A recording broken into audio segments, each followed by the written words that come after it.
네, 안녕하세요. 자, 오늘은 13번 피해자의 승낙에 대해서 문제를 공부를 해볼 건데, 봅시다. 자, 피해자의 승낙에 관한 설명 중 옳지 않은 걸 고르라 그랬는데, 정답은 몇 번이냐면 2번이 정답이에요.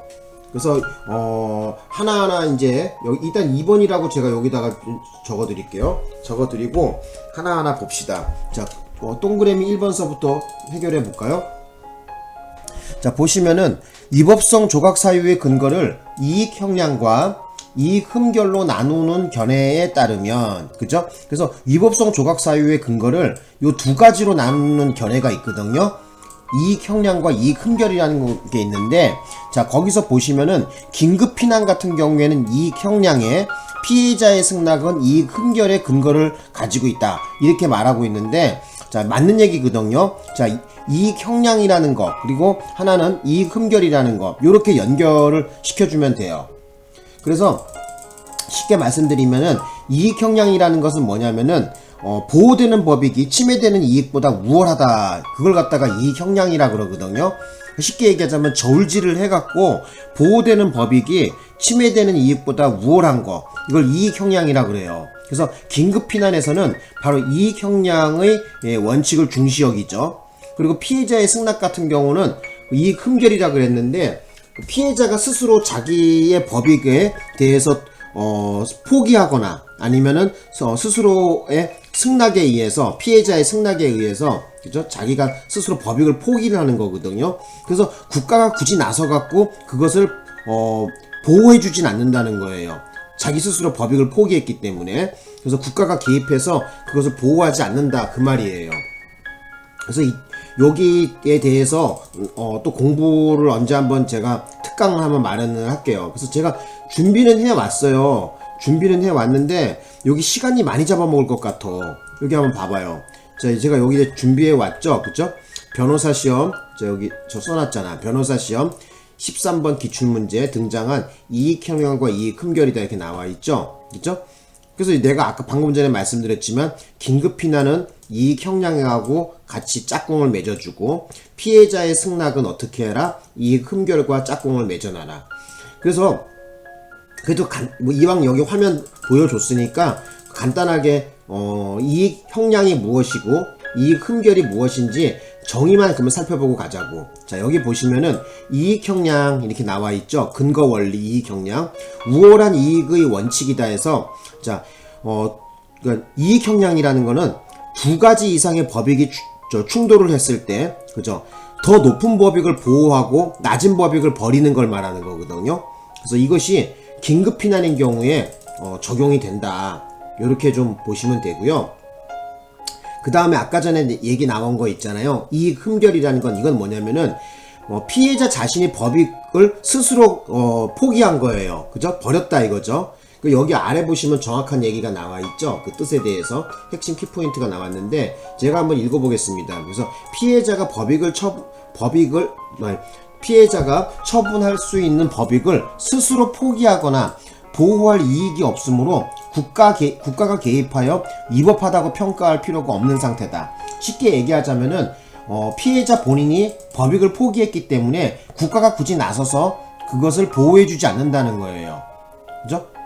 보호할 이익이 없는 거죠. 이걸 갖다가 뭐라 그런다? 여기 나와 있는 것처럼 흠결된 이익의 원칙이다, 또는 여기 나와 있는 것처럼 이익 흠결이다, 이렇게 얘기합니다.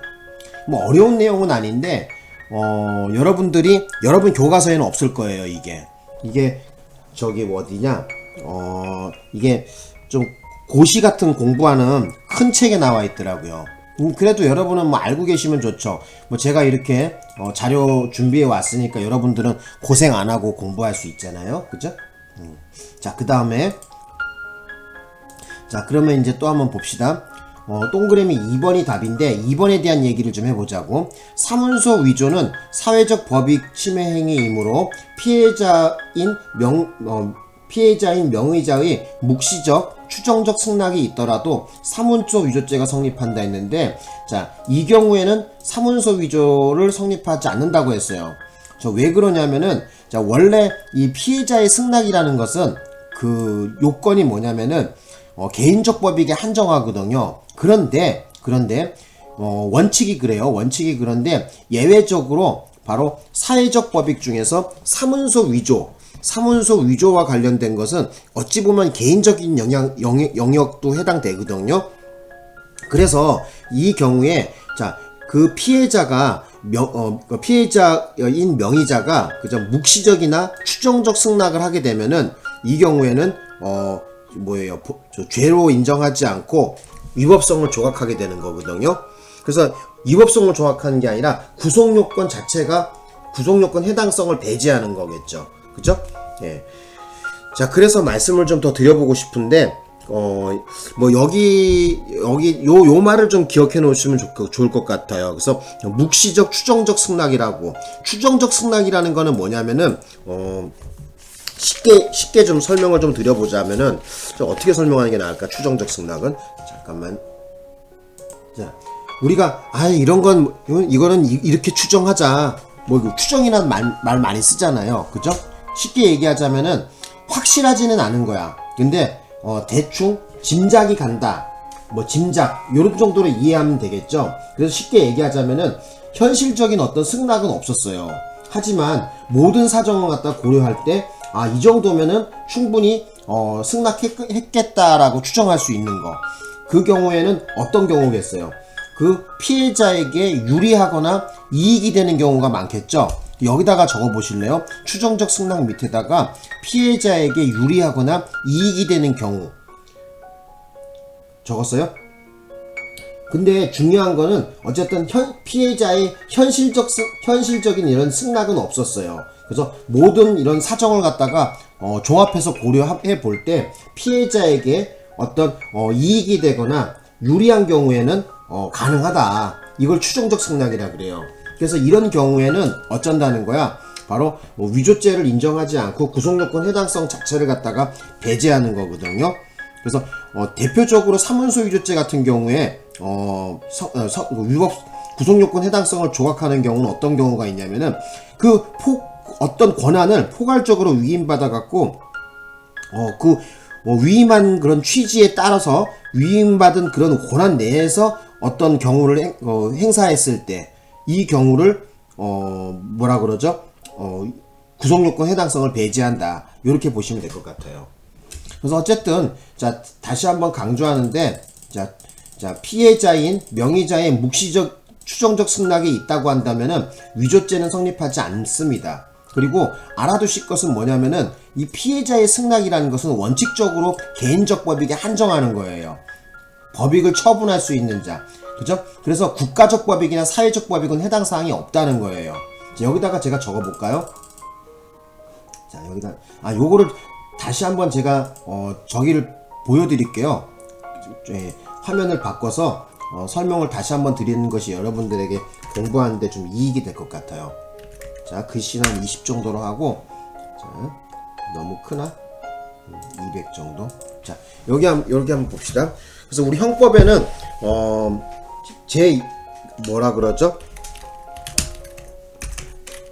자, 조금만요. 피해자의 승낙. 형법 제 24조. 피해자의 승낙은 우리 형법 제 24조에서 규정하고 있거든요. 그런데 그 조문의 내용은 어떻게 되냐? 조문을 제가 한번 쳐볼게요. 자, 처분할 수 있는 자의 승낙에 의하여, 자, 제목은 피해자의 승낙 이렇게 되어 있고요. 처분할 이렇게 띄고 해야 되겠죠. 할 수 있는 자의 승낙에 의하여 그 법익을 훼손한 행위는 법률에 특별한 규정이 없는 한 벌하지 아니한다. 자, 요렇게 좀 조문을 제가 쳐봤어요. 그런데 자, 여기서 말하는 법익이라는 거 있잖아요. 여기에 대한 얘기를 좀 해볼게요. 여기서 우리 형법 제 24조에서 말하는 여기 이 법익 있죠, 그죠? 자, 처분할 수 있는 자의 승낙에 의하여 그 법익. 여기서 법익이라는 건 무슨 법익을 얘기하냐면은 개인적 법익, 원칙적으로 개인적 법익만 말합니다. 국가적 법익이나 사회적 법익은 원칙적으로 인정하지 않습니다. 되셨나요? 그래서 뭐 무고죄라든지 위증죄, 자, 나 무고해, 나에 대해서 위증해도 괜찮아, 위증해, 이거 안 된다는 거야. 예? 여기서 말하는 것은 법익을 처분할 수 있는 자의 법익인데 개인적 법익에 한정한다는 걸 알아두십시오. 단 하나 예외적으로 사문서 위조죄에 있어서만큼 사회적 법익인 사문서 위조죄에 있어서만큼 자, 요 경우만 예외적으로 지금 인정이 된다는 거거든요. 그래서 그것만 좀 명심을 했으면 좋겠어요. 자, 그래서 여기다가 제가 한번 적어 볼게요. 자, 여기서 말하는 법익. 자, 요거 좀 내려올까 이거? 자, 형법 제24조에서 말하는 거기서 법익이라는 것은 무슨 법익? 원칙적으로 어떻게 하라고요? 원칙적으로 개인적 법익에 한정합니다. 개인적 법익에 한정한다는 걸 알아두시고요. 자, 예외적으로 알아두실 것은 뭐냐면은 사회적 법익 중에서 예외적으로 사회적 법익 중에서 사문서 위조. 자, 사문서 위조. 요 범죄에 한해서 인정을 해주는 게 있는데, 자, 이 경우에도 뭐 무작정 다 되는 거는 아니고요. 자, 명의자가 사전 승낙, 그죠? 명의자가 사전 승낙이 있거나, 명의자가 사전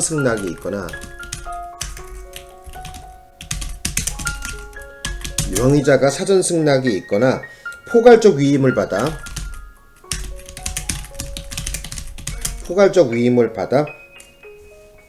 위임의 취지에 따르거나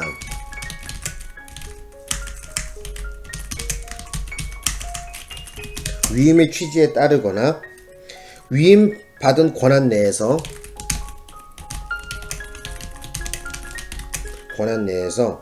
이를 남용하여 사문서 작성. 자, 요렇게 작성한 경우. 자, 요렇게 좀 얘기를 좀 적어 드릴게요. 그래서 우리 대법원 판례에서는요, 옛날에 판례가 있는데, 자, 이 84도의 1146. 84도의 1146. 자, 옛날 판례입니다. 근데 어쨌든 알아는 두셔야 되겠죠. 그죠? 그래서 요것만 예외적으로 원래 피해자의 승낙은 어쩐다는 거야? 개인적 법익만 된다고 제가 말씀드렸잖아요. 그죠? 그런데 어쩐다는 거야? 개인적 법익의 원칙에 한정되는데 예외적으로 사회적 법익 중에서 사문서 위조 요 범죄에 대해서 어떤 경우에 한정하냐면은 명의자가 사전 승낙이 있거나 포괄적 위임을 받아서 위임이 취지에 따르거나 위임받은 권한 내에서 이를 남용하여 사문서를 작성한 경우에 어쩐다는 거야? 바로 구속요건 해당성을 조각한다, 이렇게 봐야 되겠죠. 그죠? 네. 되셨나요? 예. 그래서 요거를 좀 기억해 놓으십시오. 자, 요거 중요합니다. 자, 요거 제가 좀 작게 좀 해볼까? 나중에 쇼트 영상 만들 때 좀 활용하려면 좀 작게 해야 되겠죠. 그죠? 그래서 여기 보시면은, 자, 이렇게 해야지 다 들어갈 것 같아. 자, 그래서 이렇게 좀 다시 한번 읽어보겠습니다. 자, 여기 볼게요. 자, 원래는 그죠? 원래는 어떻게 되는 거야? 개인적 법익에 한정한다 그랬었죠. 피해자의 승낙은 원칙은 개인적 법익에 한정합니다.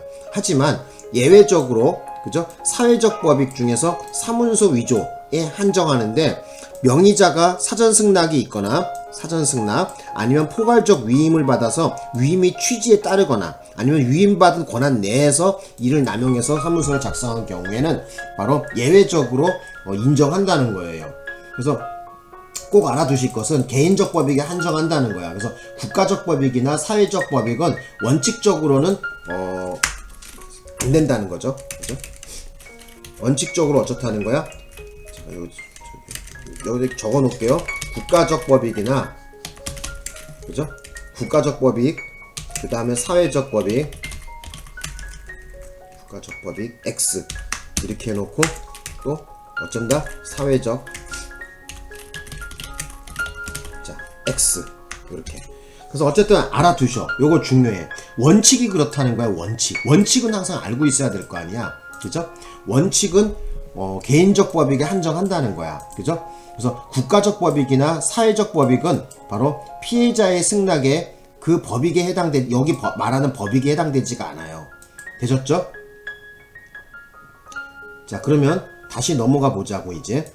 그래서 아까 전에 이 문제를 보시면은, 그죠? 문제를 보시면은, 자, 어디가 틀렸냐? 보시면 여기 나오죠? 피해자인 명의자의 묵시적, 추정적 승낙이 있다면 어떻게 된다? 사문서 위조가 성립한다가 아니라 성립 안 한다. X 그어주셔야 되겠죠.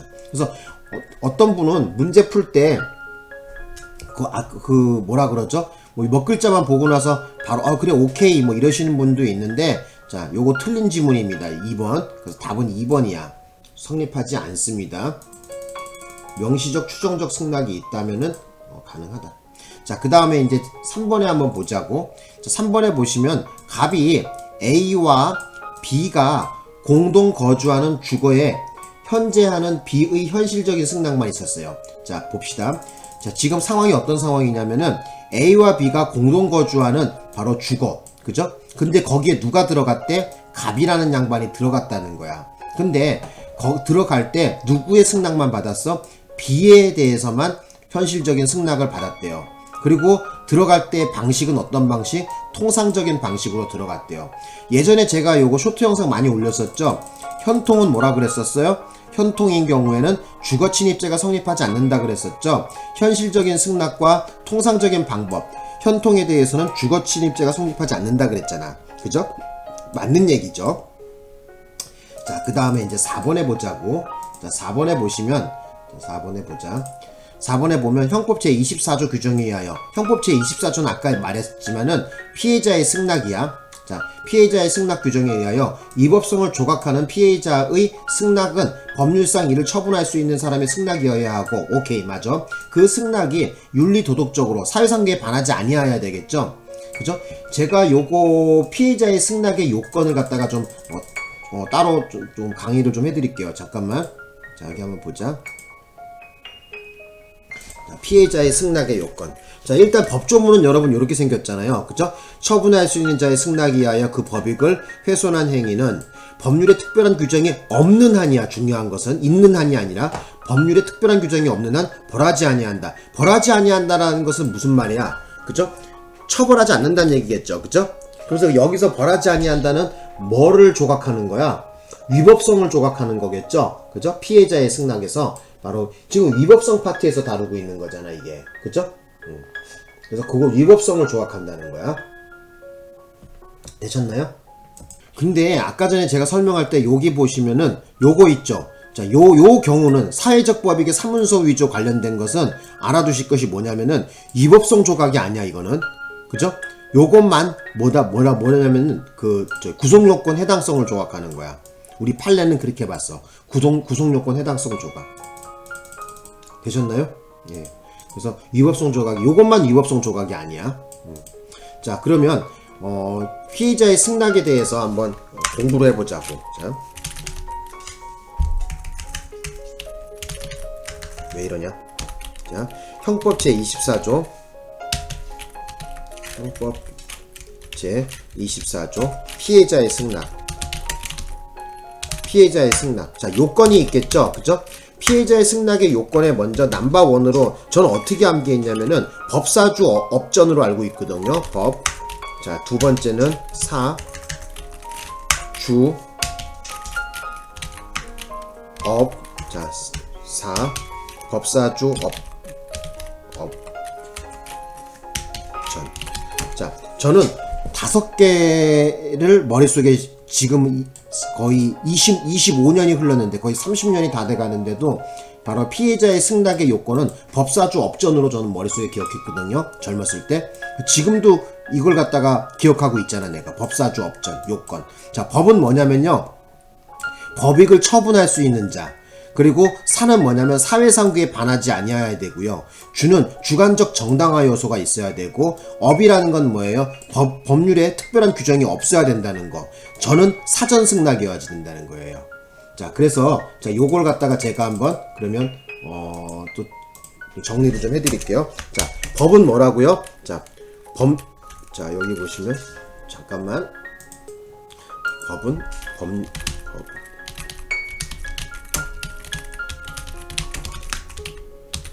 법익을 처분할 수 있는 자, 이렇게 공부해 놓으시고요. 그 다음에 또 뭐냐면 사는 뭐냐면은 사회상규에 반하지 않아야 돼요. 사회상규에 반하지 아니어야지 되고, 주는 뭐냐면 주관적 정당화 요소가 있어야지 돼요. 그 다음에 업은 뭐냐면은 다른 법률에 규정이 없어야 돼요. 특별한 규정이 없어야 돼요. 그 다음에 저는 뭐냐면 사전 승낙이어야지 돼. 그래서 요 5개가 바로 피해자의 승낙의 요건이다. 요렇게 좀 알아두셨으면 합니다. 자, 뭐라고요? 자, 피해자의 승낙의 요건이야. 형법 제24조 피해자의 승낙의 요건. 요것만 머릿속에 알고 가셔도 모르겠어. 난 지금까지 그 많은 세월이 흘렀는데도 기억하고 있잖아요. 난 이거 법조문도 안 보잖아. 이거 다 기억하고 있잖아, 내가. 응? 자, 여러분 어때? 되셨죠? 어려운 거 아니죠? 자, 다시 한번 공부를 해보겠습니다. 형법 제24조 피해자의 승낙. 자, 법사주 업전이라고 그랬었죠? 다시 뭐라고요? 법사주 업전. 다시 한번 법사주 업전. 자, 피해자의 승낙의 요건은 법사주 업전이야. 그런데 여기서 말하는 법이라는 것은 법익을 처분할 수 있는 자인데, 여기서 말하는 법익이라는 것은 개인적 법익에 한정한다는 거야. 원칙이 그렇습니다. 원칙이 개인적 법익에 한정한다는 거. 그 다음에 사회적 법익은 사회상규에 반하지 아니하여야지 되고요. 주는 뭐냐면은 주관적 정당화 요소가 인정돼야 되고, 업은 뭐냐면은 다른 법률 규정이 없어야지 됩니다. 그리고 전이라는 것은 사전 승낙을 말합니다. 되셨죠? 그래서 요렇게 좀 정리하시면, 자, 피해자의 승낙 요건 머릿속에 딱 잡아놓을 수 있죠. 법률은 무조건 요건입니다. 법률 공부하는데 요건을 암기가 안 돼 있다면은 법률 공부하는데 좀 상당히 애로사항이 많습니다. 그래서 항상 법률 공부할 때는, 그죠? 특히 형법 공부할 때 요건을 항상 머릿속에 꽉 잡아 놓으셔야 돼요. 되셨나요? 자, 그러면 다시 문제로 돌아가셔서 이제 마지막 하나만 보면 되나요? 5번. 자, 5번에 봅시다. 20세인 갑이, 자, 15세인 의뢰승낙을 받아서 성광대를 하였다 하더라도 가벌성이 있다, 이렇게 나왔는데 맞는 얘기죠. 우리 현재 어떻게 규정하고 있죠?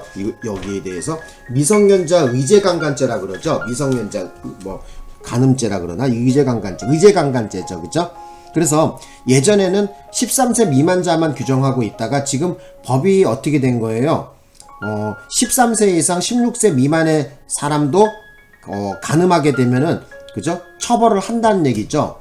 여러분들이 많이 헷갈려 하시는 게 뭐냐면은, 지금 여기 보시면은 15세라고 나와 있잖아요. 그죠? 자, 여기다가 좀 적어 보자고. 자, 15세의 여자다. 자, 그런 경우에 거기다 좀 적어 보세요. 자, 13세 이상 15세 미만의 여자건 남자. 13세 이상 16세 미만의 여자건 남자. 적어드릴까, 이걸 차라리? 자, 여기 한번 적어볼게요. 자, 화면을 바꿔서 제가 새로 또 정리를 좀 해드릴게요. 자, 봅시다. 자, 여기다가 적어볼까? 자, 여기 해놓을게요. 우리 형법 제 몇 조냐면은 305조입니다. 형법 제 305조에 보면 1항 같은 경우에는 제1항 같은 경우에는 어떻게 규정하고 있냐면은 13세 미만의 사람에 대하여 간음 또는 추행을 한 자는 이렇게 규정하고 있거든요. 그래서 13세 미만자에 대해서, 그죠? 간음을 했을 때 처벌을 하거든요. 예, 간음이나 추행했을 때. 그런데 제2항에 보면은 또 어떻게 규정하고 있냐면은 13세 이상 13세 이상 어쩐다는 거야? 13세 이상 16세 미만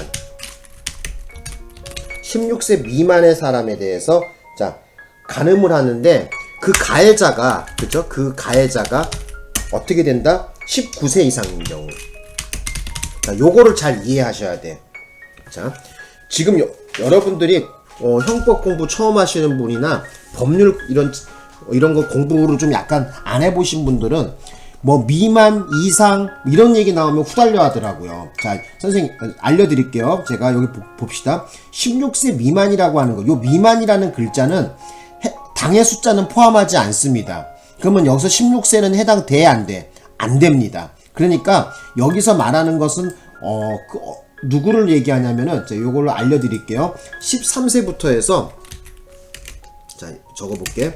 13세부터 어떻게 몇 살까지? 15세까지야. 그래서 앞으로 법률 공부하실 때 요것도 좀 기억해 놓으세요. 16세 미만이다 이러면 예를 들어 뭐뭐뭐 미만이다 그러면 당의 숫자는 포함되지가 않고 그 앞에까지야. 그러니까 몇 살부터 몇 살까지야. 지금 2항에서 얘기하는 것은 13세부터 15세까지의 여자애를 자 몇 살짜리 남자 남자건 여자건 상관없어요 지금. 자 근데 19세 이상 그러니까 고등학교 졸업자 정도 되는 거죠. 19세 이상이면은 그죠. 이런 사람이 13세면은 중학교 1학년이나 아니면 초등학교 6학년 정도 되죠. 그죠? 15세면은 어떻게 돼? 중3이던가 중2 정도 되죠. 어쨌든 고 중학생 애들 개념 대가리 없잖아요. 그래서 막 이상한 짓도 많이 하고 댕기잖아. 그래서 요런 경우에 처벌을 하라고 2020년에 규정이 있었어요. 규정이 생겼어요. 신설됐어요. 예전에는 이게 없었단 말이야. 예전에 제가 2000년 초반기에만 하더라도 2000년 초반기에 공부할 때만 하더라도 요 조항이 없었어. 1항밖에 없었어요. 그때는. 그러니까 13세 미만에 대해서 부녀를 간음했을 때 동의의 여부와 상관하지 않고 처벌을 했거든요. 그래서 13세 미만의 사람은 어떻게 봤다는 거야? 바로 동의로 보지 않는 거야. 응? 너무 나이가 어려서 성적 이런 관념이 아직 형성되기 이전에 애기다 이거야. 어린애다 이거야. 그러니까 13세 미만이라는 것은 1항에서 말할 때 몇 살부터 몇 살까지야? 1살부터 해갖고 자 1살부터 해갖고 몇 살까지? 12세까지죠. 그죠? 그죠? 요거를 여러분들은 잘 보셔야 돼. 그러니까 요런 거 미만, 이상 뭐 이런 글자 잘 모르시는 분들 많더라고. 다시 한번 말씀드릴게요. 미만이라는 거는 뭐냐면은 자 뭐뭐뭐 미만 그러면은 당의 숫자는 포함하지 않는다는 것을 꼭 좀 당부드리겠습니다. 그래서 여기서 1항에서는 1살부터 12살까지 그 다음에 2항에서는 13세부터 15세까지의 여자애를 말합니다. 여자가 됐든 남자가 됐든 상관없어. 어쨌든 연령은 이렇게 되셨죠? 예. 자, 그래서 여기 보시면 성관계 하게 되면 어떻게 되는 거야? 자, 가벌성이 있다. 예, 오케이. 맞습니다. 그죠? 아까 전에 19세 남자라 했었잖아. 그죠? 19세 이상 되는 사람이라 했었잖아. 그러니까 20세니까 해당 사항이 있지. 그리고 아까 전에 또 뭐라 그랬어? 여기 16세 미만이니까 15세까지라 그랬잖아. 15세에 해당되니까 맞지. 그래서 이런 경우에 처벌하겠죠. 가벌성이 있는 거죠. 예. 내가 봤을 때는 그렇게 어려운 것 같지는 않아 보여요. 근데 말이 막 좀 뭐라 그래야 돼? 존나 막 좀 뭐라 그래야 돼? 좀 어려운 말을 동그라미 1번서부터 뭐 이익 형량이다, 이익 흠결이다 막 이렇게 후가시를 잡아대니까 여러분들이 쫄아갖고 막 아무거나 찍는데 그러지 마시라는 거야. 막상 풀어보면은 개똥도 아닌 게 많어. 예. 저도 예전에 그랬거든요. 예전에 그 얘기 좀 해드릴게요. 제가 순경시험 공부할 때는 그것도 어렵더라고. 근데 순경시험 합격하고 나갖고 경찰시험 합격하고 나서 경찰관으로 근무하면서 간부후보생 욕심이 나더라고. 그래서 사직서를 내고 간부후보생을 공부하려고 나왔거든요. 근데 이제 해보니까 다들 와서 뭐라 그랬냐면 나보고 야 그거 뭐 필기나 붙겠어? 뭐 되지도 않아. 다 무시하고 막 깔보더라고요. 근데 그때 당시에 뭐가 참 그런 생각이 들었냐면은 어차피 문제도 사람이 내는 거고 문제를 푸는 사람도 사람이야. 사람이 하는 일에 뭐 불가능이라는 게 어디 있겠습니까? 그죠? 자기가 열심히 공부하면 되지. 그래서 저는 남들이 무시하던 말던 그냥 제 공부 그냥 꾸준히 했어요.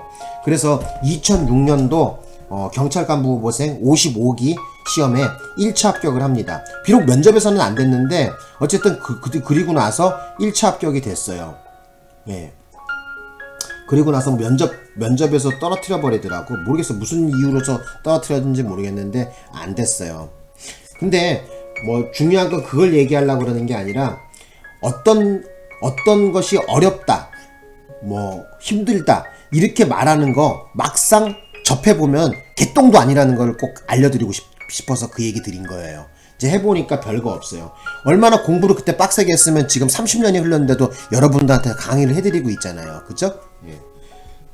나는 그래 요즘 들어와갖고 문제가 그때는 주관식이 있었거든요. 객관식이 저기 1차 과목, 2차가 객관, 그러니까 1차 객관식, 2차가 주관식이었는데 1, 2차를 한날 1시에 동시에 다 봤어요. 전부 다.